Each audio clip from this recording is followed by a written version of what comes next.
Hello दोस्तों, नमस्कार। मैं सतीश कुमार, पहलवान गुरुदीन ग्रुप ऑफ कॉलेज के यूट्यूब चैनल पर आप सभी का हार्दिक स्वागत करता हूं। आज हम बात करने वाले हैं बीए द्वितीय वर्ष के समाजशास्त्र प्रथम प्रश्न पत्र के अंतर्गत अपराध तथा अपराध की रोकथाम के बारे में। अगर अभी तक आपने हमारा चैनल सब्सक्राइब नहीं किया है तो कृपया चैनल सब्सक्राइब करें, लाइक करें, कमेंट करें, शेयर करें और नीचे दिए गए बेल आइकन को क्लिक करना ना भूलें ताकि नई नई वीडियो आप तक आसानी से पहुँच सके। तो शुरू करते हैं दोस्तों। आज के आधुनिक समय में कोई भी समाजशास्त्री इस मत से सहमत नहीं है कि अपराधी जन्मजात होते हैं और समाज का कोई भी प्रभाव अपराधी व्यवहार पर नहीं पड़ता। आधुनिक विचारधारा उपयुक्त विचारधारा के विपरीत है तथा इस मत का समर्थन करती है कि अपराधी बनाए जाते हैं, पैदा नहीं होते। अपराध समाज की एक स्वाभाविक घटना होने पर भी यह समाज की एक अत्यंत गंभीर समस्या है। सामाजिक क्रियाओं के परिणाम स्वरूप सामाजिक, व्यक्तिगत, पारिवारिक एवं सामुदायिक विघटन उत्पन्न होता है। अतः अपराध निरोध एक सामाजिक आवश्यकता है। बात करते हैं दोस्तों अपराध निरोध के प्रमुख उपायों के बारे में।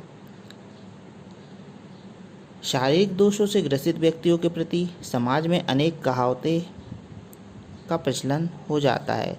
इन कहावतों के आधार पर ऐसे व्यक्तियों का उपहास किया जाता है जिनके परिणाम स्वरूप उनके अंदर हीन भावना उत्पन्न होने लगती है।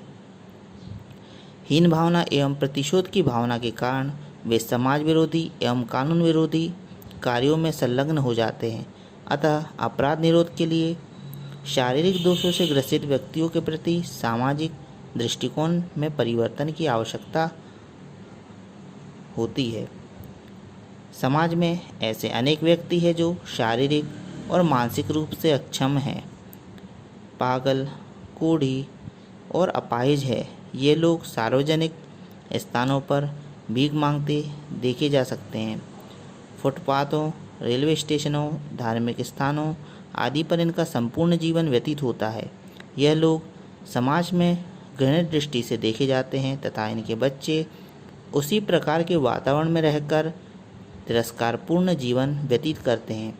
इसलिए ऐसे सभी व्यक्तियों का बंध्याकरण कर देना चाहिए।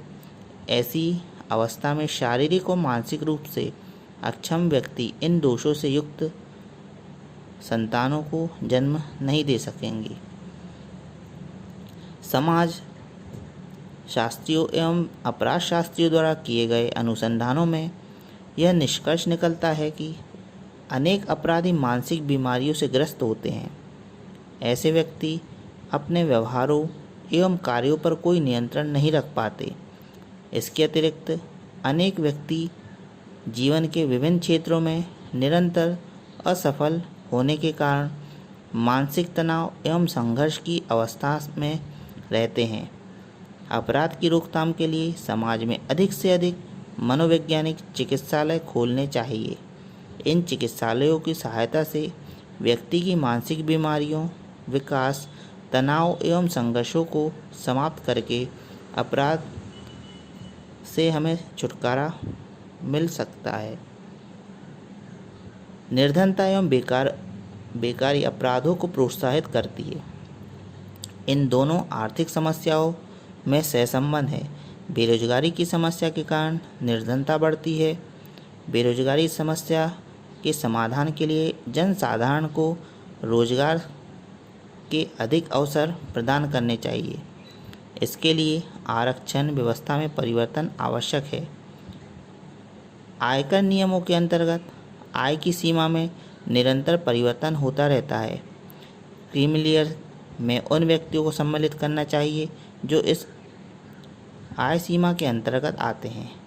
इस क्रीमी लेयर के सदस्यों को नौकरी में आरक्षण प्रदान न करने पर इन जातियों के निर्धन व्यक्तियों को नौकरी पाने में सफल हो सकेंगे।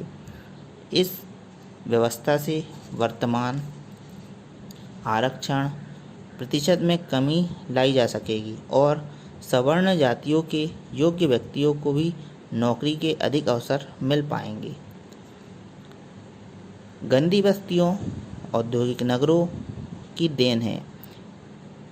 जो कि अपराध का केंद्र बिंदु होती है।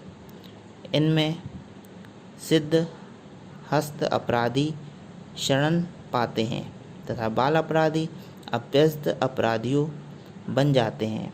इसका कारण यह है कि यहाँ पर आपराधिक कार्यों की शिक्षा दी जाती है, अतः व्यक्ति को अपराध करने के लिए प्रेरित किया जाता है। इसलिए अपराध की रोकथाम के लिए आवश्यक है कि गंदी बस्तियों का उन्मूलन करके श्रमिकों के लिए मकानों को उचित व्यवस्था की जाए। इसके साथ ही स्कूल, पार्क, स्वास्थ्य, मनोरंजन की भी व्यवस्था होनी चाहिए।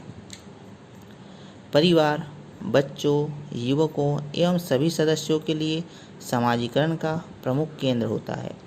अपराध निरोध के लिए आवश्यक है कि पारिवारिक सलाह केंद्रों की स्थापना की जाए। इन केंद्रों में वैवाहिक कठिनाइयों एवं परिवार संबंधी समस्याओं के संबंध में परामर्श प्राप्त करके समाधान किए जा सकते हैं। इन केंद्रों द्वारा परिवार के विभिन्न सदस्यों को उनके कर्तव्यों एवं उत्तराधिकारी के प्रति शिक्षित किया जा सकता है। प्रत्येक समाज में कुछ कुरीतियाँ पाई जाती है जो अनेक अपराधों को जन्म देती है। भारत में बाल विवाह, विधवा पुनर्विवाह निषेध, कुलीन विवाह, दहेज प्रथा, देवदासी प्रथा आदि ऐसी सामाजिक कुरीतियाँ हैं जो कन्यावध, आत्महत्या, यौन अपराध, अवैध संतान, वेश्यावृत्ति, भ्रष्टाचार, गबन आदि अपराधों के लिए उत्तरदायी है। यद्यपि इनमें से अधिकांश कुरीतियों को कानून के द्वारा समाप्त कर दिया गया है, लेकिन रूढ़िवादी प्रकृति होने के कारण इनका अस्तित्व अभी भी समाज में है। आवश्यकता इस बात की है कि कुरीतियों के विरुद्ध जनमत तैयार किया जाए। केवल कानून पारित कर देना ही पर्याप्त नहीं माना जाता। भारत की अधिकांश फिल्मों में इस प्रकार का चित्रण होता है जिसका युवा मस्तिष्क पर बुरा प्रभाव पड़ता है, जिसके परिणाम स्वरूप अपराधों की संख्या में वृद्धि होती है। सरकार को चाहिए वह एक और चारित्रिक फिल्मों के निर्माण में वित्तीय सहायता तथा मनोरंजन कर में छूट दें और दूसरी ओर सेंसर बोर्ड उन फिल्मों को प्रमाण पत्र ना दें जो युवाओं के नैतिक पतन की प्रेरणा का कारण बन सकती है। शिक्षण संस्थाओं में छात्र छात्राओं को ऐसी शिक्षा प्रदान की जानी चाहिए जो नैतिक और चारित्रिक गुणों के विकास के साथ साथ व्यावसायिक ज्ञान पर आधारित हो। शिक्षा का उद्देश्य मानवीय गुणों जैसे ईमानदारी, सौम्यता, दयालुता, आज्ञाकारिता, सहनशीलता, निस्वार्थता, सहयोग आदि का विकास करना होना चाहिए। इस प्रकार की नैतिक और चारित्रिक शिक्षा अपराध निरोध में सहायक होगी। इसके अतिरिक्त मद्य निषेध संबंधी शिक्षा पाठ्यक्रम में सम्मिलित की जानी चाहिए ताकि मद्यपान के कारण भी अपराधों की संख्या में वृद्धि होती है। शिक्षा के द्वारा विद्यार्थियों को मद्यपान के दुष्परिणामों के बारे में परिचित कराना चाहिए। आधुनिक समय में अपक्षय, बाल अपराध, महिला अपराध आदि की संभावनाएं सार्वभौमिक रूप में ले चुकी है। इसलिए समाज को संगठित रखने एवं प्रगति के मार्ग पर ले जाने के लिए प्रत्येक प्रकार के अपराधों के निरोध की आवश्यकता है। अपराध निरोध के लिए अभ्यासग्रस्त अध्यापकों की नियुक्ति, स्वस्थ मनोरंजन के साधनों की व्यवस्था, निर्धन परिवारों की आर्थिक सुविधाएं प्रदान करना, संयुक्त परिवारों का गठन, अश्लील साहित्य के प्रकाशन एवं विक्रेताओं के लिए कठोर दंड की व्यवस्था, अदालतों के मुकदमों के निर्णय शीघ्र होना, मकान बनवाने के लिए कम ब्याज पर ऋण की व्यवस्था, पूर्व बाल अपराधियों की खोज आदि महत्वपूर्ण है। इस प्रकार हम अपराध को रोकने में सफल हो सकते हैं। दोस्तों, आपको वीडियो कैसा लगा कमेंट बॉक्स में अवश्य लिखें। नए वीडियो के साथ मैं आपके समक्ष पुनः उपस्थित होऊंगा। तब तक के लिए नमस्कार, धन्यवाद।